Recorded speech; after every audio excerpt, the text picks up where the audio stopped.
Hey everybody, it's your girl Bunny. To all of my returning subscribers, hey, how you doing? And for those of you who are new to the channel, welcome. Kick your feet up, subscribe to this family-friendly channel, and don't forget to click the notification bell so you don't miss any posts. Also follow me on Instagram at the same profile name so you don't miss the sneak peeks of what's coming up next. In this video, it's season 6, episode 9, entitled Tossing in the Meadows.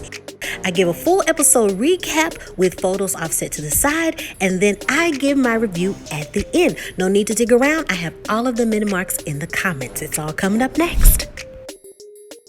Ralph and Darla wake up still fatigued from packing and wrap their minds around the future. There's a directorial emphasis on a box yet to be taped down, and Ralph Angel views its incompletion, which allows him to get deep into thought. Hollywood enjoys seeing Vi relaxed and off of her feet. She's excited that the energy that she'll save will be for Darla's baby shower. Meanwhile, Celine sends memes to Hollywood, which makes him laugh, but Vi is a little bothered that she's still communicating with him, but Hollywood thinks it's harmless. Charlie starts her correlation of decor and food for Darla's baby shower, and she's happy everything is turning out well. She's thinking about, wow, it's been such a long time since a baby has been in the family. She remembers when Micah was that age and his excitement, the newborn energy. She's even proud of everything that he's accomplished and tells him that he's everything a mother could dream of. Micah congratulates her for always being her strongest and following her dreams. Darla and Ralph pick up Blue from the airport, and Blue is excited to be home. He misses everyone and can't wait to see everybody. As Nova prepares floor arrangements, Dominic makes a surprise visit with coffee and breakfast treats. He has an update concerning the Bones lab testings. The narrowing of the bones formed cleared Ernest of the accusations of murder, but the data revealed 2 new details. 1, the bones are from the late 1800s, and 2, the remains are from multiple people. Prosper compliments Billy on how beautiful she looks, that she's splitting image of her mother, and he's happy that she will be on his arm this evening. He's happy that she's still there spending time with him. So much has happened, they've learned so much about each other, and they're beginning their new journey and have new beginnings. Blue checks his height, and it's official. He's much taller than he was before he left for school. He can't wait to have his sister's height on the adjacent wall. Blue then notices all of the boxes, and it's time for Ralph to have a talk with Blue. Dominic is surprised to learn that Darla overcame her addiction and Ralph single-handedly ran the farm. Nova emphasizes that's why the information about the bones is so important. It may lead to something. They don't want to just give up the land to the Landrys. Nova makes her way out, and Dominic requests that she give him a call when she makes it back home. Instead, Nova invites him to join her for the festivities. Vi and Hollywood arrive, and Vi couldn't help herself but to make Blue all of his favorite pies. They give Charlie kudos on how beautiful everything has turned out. Darla deserves a wonderful celebration. Blue and Ralph talk, and Blue says that he's old enough to understand what's going on. He insists that he's not a little kid anymore, and he wants to know the truth about why there are boxes everywhere. Ralph explains the element of fear always had him geared to do things that he wasn't supposed to do, and he doesn't want Blue to live like that. He messed up and made a decision out of desperation to make money. He must now deal with the consequences. They have to leave the land for a while, and Ralph is sad about it, but he tells Blue, let's just be happy today for your mama. And Blue says that I got your back. Blue gives updates about fun things at school, and everyone loves how engaged he is and how much he loves his schooling and peers. Nova arrives with Dominic and introduces him to Micah and Blue. Blue gives out the clothespin to guests and explains the rules of the clothespin game. You wear your clothespin, and if anyone sees you fold your arms or your legs, you have to give them your pin. Whoever has the most pins at the end of the event is the winner. Nova then introduces him to the rest of the family. Charlie is eager to find out what's the tea about this new guest, and Nova says that he is a potential boo, but she doesn't want to rush things. This time she wants to go slow. Ralph kicks off the celebration by thanking everyone for their love and support, and Darla takes a moment to appreciate each and every person. She tells Prosper she thanks him for his leadership. Nova, her community engagement and teaching them all new things about their community. Charlie for being her inspiration and champion in her eyes. When it comes to Vi, for raising Blue when they couldn't and helping her recently take her back away from the edge. And Hollywood for tracking her down and saving her during one of the most darkest times in her life. Blue continues to share fun things from his school, all of the learning he's done, and people he loves meeting. And even with that, he even takes note that Prosper has relaxed and crossed his legs and requests his clothespin. Billy catches up with Nova while Dominic stands by to listen. Blue might move back to St. Joe. Things are complicated back home, and she's still trying to figure things out. She even reminisces about how they would have so much fun on the farm. They would sneak alcohol and even vomit when they had enough. It's all about growth now. Darla talks about how her sleeping arrangement on the floor is the only way that she can get comfortable now. It's weird, but of course, mommies will understand. Darla takes a pause and says, of course, it's not just moms who get it. And we can tell that Vi is slightly uncomfortable, but says, yeah, and leaves the room. Vi goes back into the house and sees that Hollywood is having such a good time with Blue, and it strikes a bit of a sadness chord with Vi. It bothers her so much that she leaves the room again. As Micah reviews some data on his camera, Nova notices how Micah sort of disappeared from the party. Nova wants to know what's up, and she can tell that a lot is on his mind. Micah explains that he's still processing his feelings about a relationship with a friend. His friend is one of his best friends, probably the best he's ever had. They have trust, they learn a lot together, and so much more. And on top of that, everything was unexpected. It just came up. Intimacy. Not sex or romance, but intimacy, emotion. He wants to tell him everything and be around him all of the time. He genuinely feels a connection. He explains, I'm not gay, but am I fluid? They're all conflicting and confusing thoughts. Nova encourages him just to live in the moment and not focus on all of the questions that he may have in mind. Let the feelings guide him. Clutter in the mind creates false results. He thanks her for her ear and understanding. Ralph Angel has an important conversation with everyone. He wants everyone to put their ideas together and form a co-op. If everyone works together, they can have a successful harvest, maybe even one or two. It's just repetitive how many things are taken from Black people. Oil, land, diamonds, life. It's always something that they want. If they put their money together, they can gain some control and power. The goal is to buy more land so everyone can stop living hand to mouth. Micah thinks that the idea is wonderful, and Dominic closely observes everything. Billy did some research in Chicago with her firm, and with both the settlements and the Black Farmers Rescue Plan, they all could make it work. The plan says that any land that should come up for sale in farming communities has a first option for Black farmers. Simply put, if anything should come up for sale in St. Joe, each of you would have the first right to purchase. Ralph reminds everyone that the outlet mall was up for purchase and the deal fell through during quarantine. The whole thing is just sitting there. The cherry on the top, this wasn't all Ralph's idea. The credit goes to Darla. And now Blue wants to get back to the party and stop all this adult talk. As everyone helps pack up the gifts and goodies from the shower, Vi and Charlie take a moment to chat with Darla.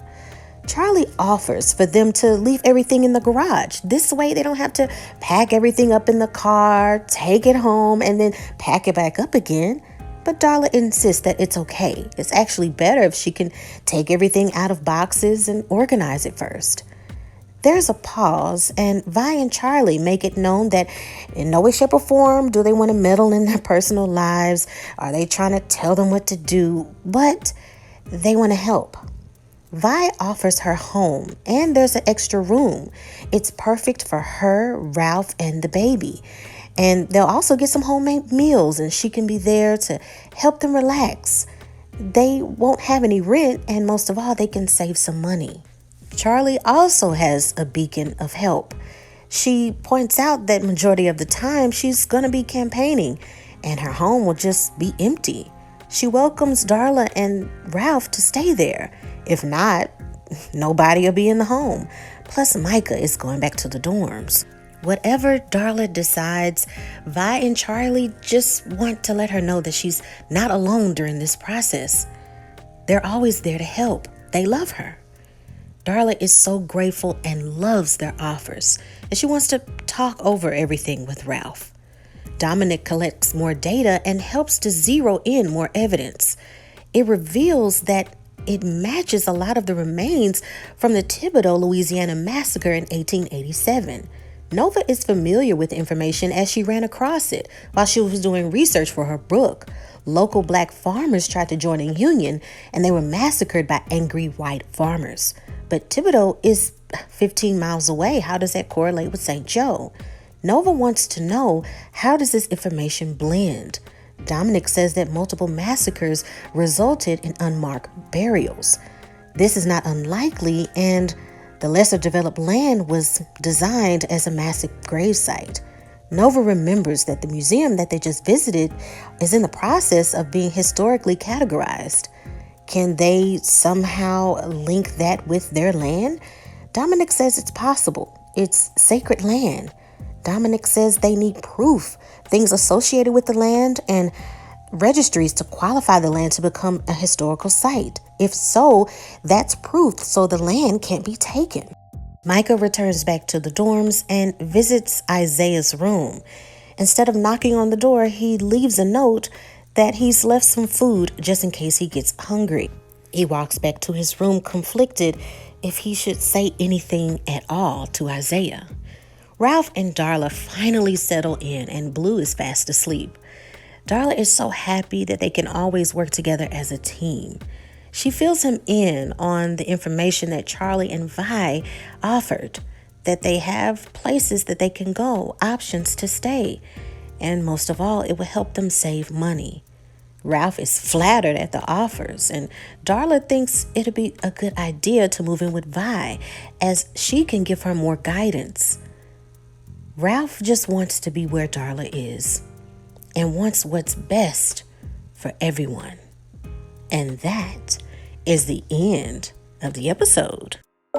And now it is time for your favorite part of the video. That's right, my review. All right, you guys, the next episode for next week will be the season finale. That's right, it will be the last episode of the season. And as the writers are doing, right, they are building this crescendo to just abrupt in the last episode, which will keep us coming back for more. In other words, for a season 7. This is what you want. This is what you want the audience clawing and wondering and having all of these discussions and conversations about the script. So I have talked about this in previous reviews. Now, it's wonderful that this show is building a crescendo of storylines, and a lot of storylines are coming to some sort of conclusion.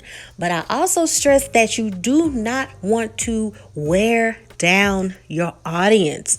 At some point in time, the writers are going to have to think about, how will this series come to a close? I've given comparisons about shows that go on too far and you wear out your audience, and the example that I used was The Walking Dead, right?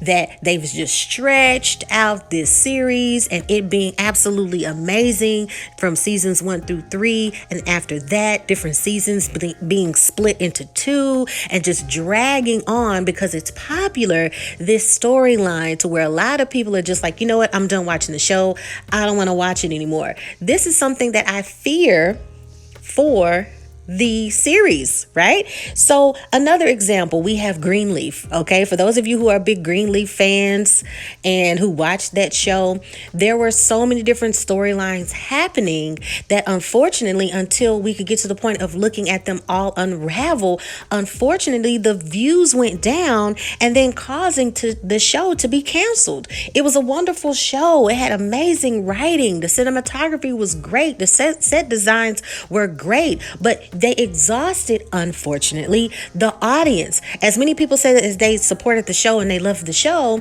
numbers are what networks go by. Gladly, with this show, the numbers are still relevant, but they have to have those discussions about how it's going to end, because a lot of the storylines just keep going and going and going and going, and we're dealing with a lot of the same issues from season 1. So it's just like, okay, are we going to get a yes, a no, some sort of monologue about how things came to a close? Or are we just going to keep dealing with the same issues each season? Because what it's evolving to is just a modern day good times. The family always going through something, and then they got a sprinkle of some goodness here and there.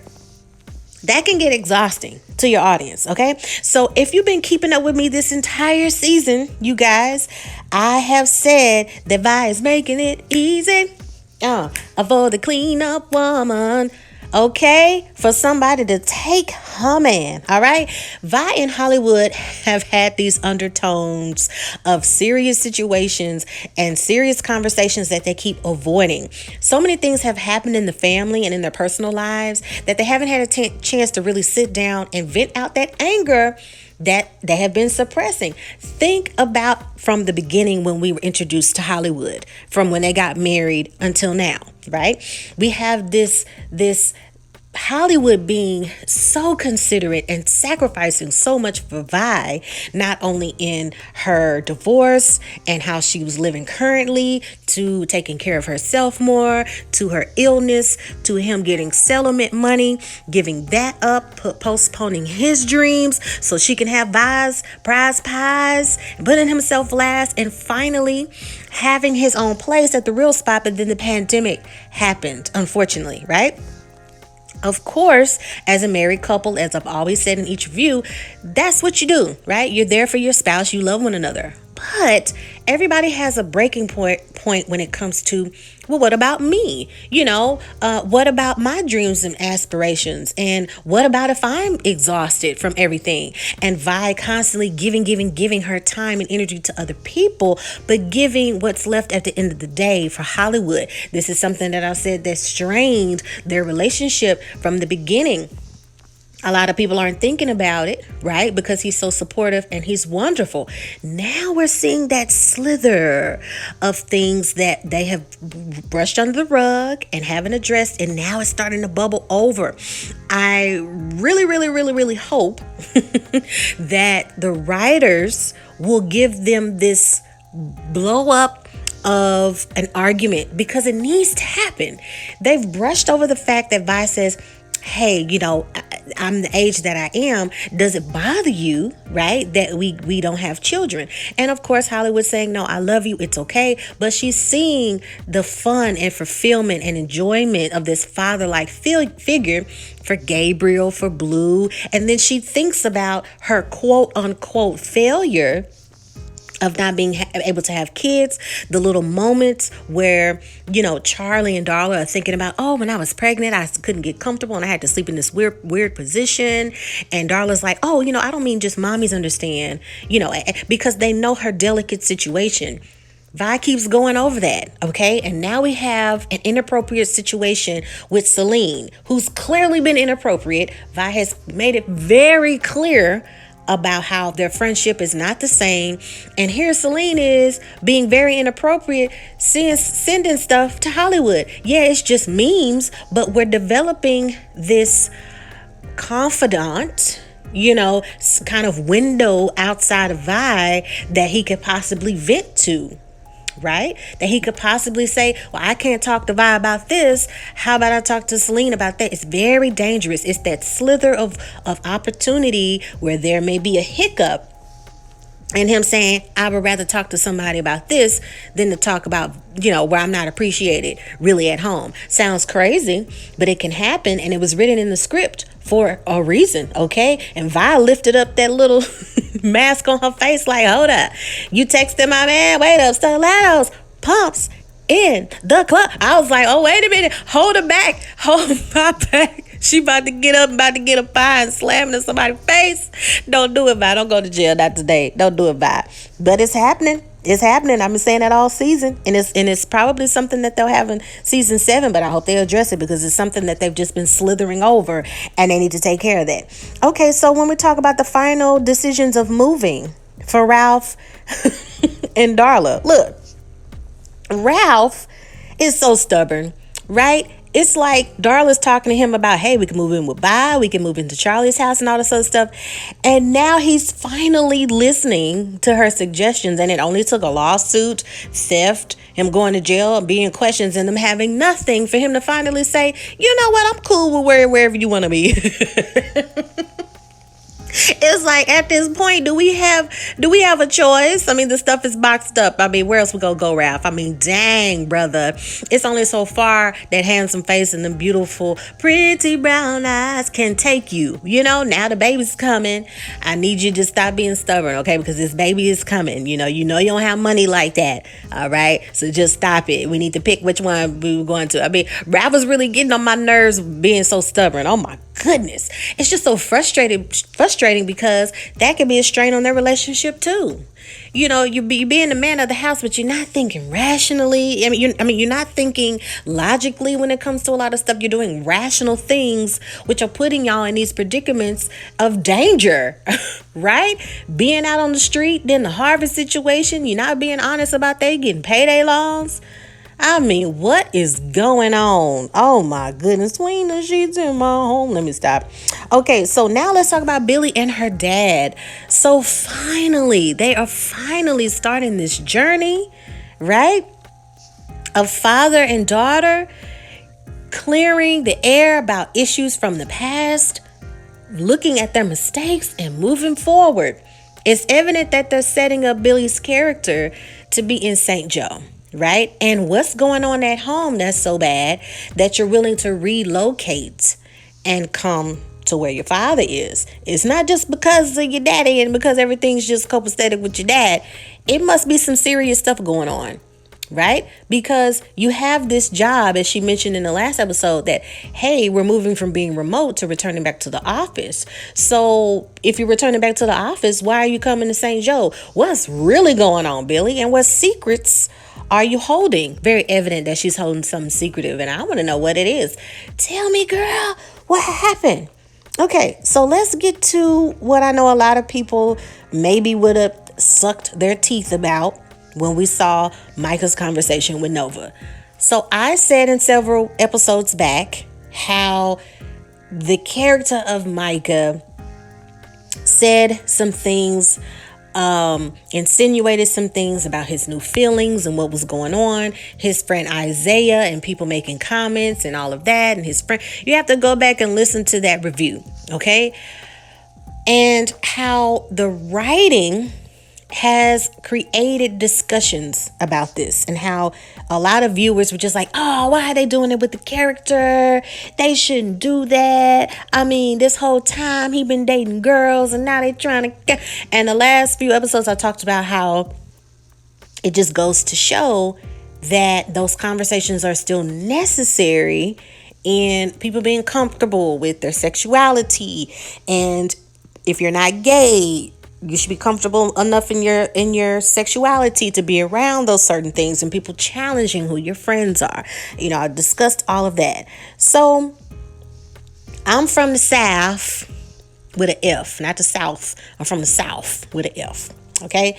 And depending on where you grew up, you have so many people that are not open-minded into at least understanding what things mean, what they are. What is this sexual fluid, and what is this all what's going on? What you talking about? So it's understandable how certain people, when they hear about things like that, they don't want to hear it, right? But we have this wave of new generations, new ways of thinking, right? Young people will say and do whatever is in their generation and what affects them the most, and things that are happening with them. And what that scene is encapsulating is that, what if I'm really confused about how I feel, and why am I just categorized in just these few boxes or selections? Okay. And he's saying that I'm feeling all of these things that would make me happy when it came to a relationship, but it's an intimacy not involving romance or sex. We are having a connection because I'm constantly thinking about this person. I constantly want to be around this person. What does that mean? Right? To me, I'm an Aries. I don't overthink stuff. It is what it is. To me, I heard that and I'm just like, well, that's your friend. That's somebody that you want to be around all the time. What's wrong with that? And he just so happened to be a guy, right? But when I hear that, I think, oh, they're just overthinking it. Oh, they want to have all these categories and names. It's not that serious. You know what I mean? But in generations that are so much younger, that's not the way they see it. A lot of people feel like they need to have a lot of definitions and things categorized so they can understand things better, which will allow them to grow and understand what they're feeling, what they're doing, etc. So there's always these waves with each generation, all these different generations, and how they interpret the world and what's going on in the world. And as many times as you hear people say, well, we didn't do that back in our day. Well, you said the key word, back in your day. Okay. We may not understand it, but it is what it is. So he's thinking about it. And we have Nova's character that says, okay, I mean, you're thinking this stuff. You don't have to figure it out all today. Just let your feelings kind of help you think about a lot of stuff and go from there. I mean, that was kind of the conclusion of doing that. It was a supportive reaction. And these are characters. But what it's doing is that it's engaging the audience, and it's allowing people to say, hey, if I don't agree with something, can I at least have the open-mindedness to talk about it? And they've done that the entire season. They've done that with racism. They've done that with when it comes to real estate, when it comes to land, when it comes about transitions of Senate and governor and all of these things. These things are very important, and the writing is absolutely phenomenal. Now, I have said over and over again, I'm also an Aries, and I just love to gloat when I'm right. I have said, I don't know how long, well, since we've been introduced to the character Dominic, okay, that I don't trust this character. I've been saying this over and over and over again. My first prediction was that he is CIA, FBI related, okay, and he's been assigned to keep an eye on Nova. I've been saying that from the beginning. The fact that he just popped up into the town and just so happened to move right next to her, and just so happened to have his sister, which I think is somebody that's helping assist, right? And with CIA, FBI, anything like that, investigative something, whatever, or if he's been hired, right? There's always ways to develop personas of things that make you seem like a normal person. They can make up things to make you say you've been a teacher for 12 years, and that if you have a good memory, you've memorized a lot of things that have happened to you in 12 years, so you can sell that story to somebody else. You just make up a story. Oh, hi, my name is Carolyn Taylor. I've lived in Cleveland, Ohio for 12 years. I have 2 daughters. I'm a widow. You know, they can think about that. You know, if you've seen a lot of 007, Mission Impossible, detective shows, any stuff like that, you know, those people are trained to have an impeccable memory of lies, okay? Dominic always pops up at these most convenient, quote unquote, times, when she's leaving, when she's arriving, and when he wants to get into her house, he always has something to give her. And then it gives him enough time to look around and sit down and, you know, share information. It's this big cover of, is he helping or is he investigating? I think he's doing both. And I think he's been hired specifically to keep an eye on Nova.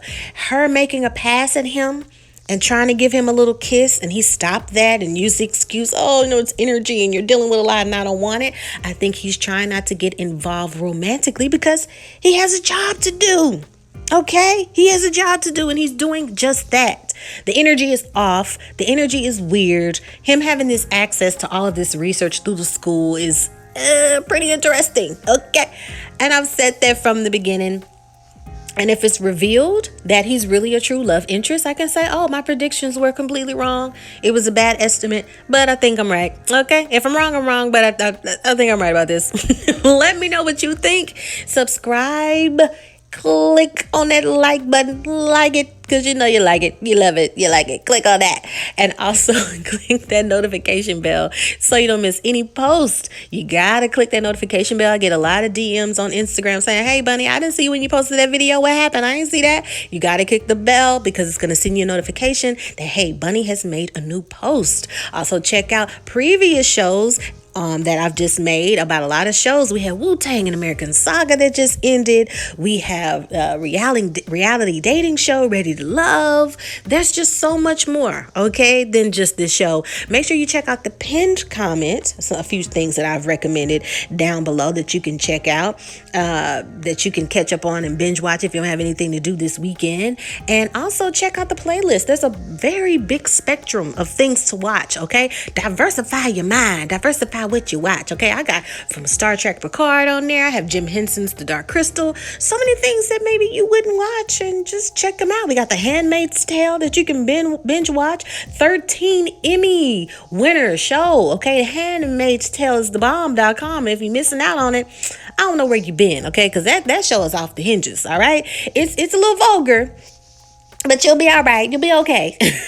Y'all make sure to hold your hand through it and make sure that I give warnings about, hey, this is not a kid's show. So check that out. Also check out, yes, Insecure, the final season of HBO's original series Insecure is absolutely wonderful. If you haven't seen the show, you have no idea what's going on, check out season 4. That's in the pinned comment as well. You don't have to look all around. Check out season 4 because season 4 is kind of like the cliff notes of everything that's happened so far in the season. You can get a really good idea about the series without having to binge watch seasons 1 through 4 to get an idea about what's going on. So check out season 4, binge watch that, and join us for this final season, you guys, because it's the last season, okay? So you can join the conversations, and so you can be in on it, and you can go on Instagram or Facebook or whatever your platform is and say, I saw that too. This is what I think about it. So you can join the in crowd, okay? Because that's one of those shows, and when it's gone and when it goes off, it's off, child, and it came to an end.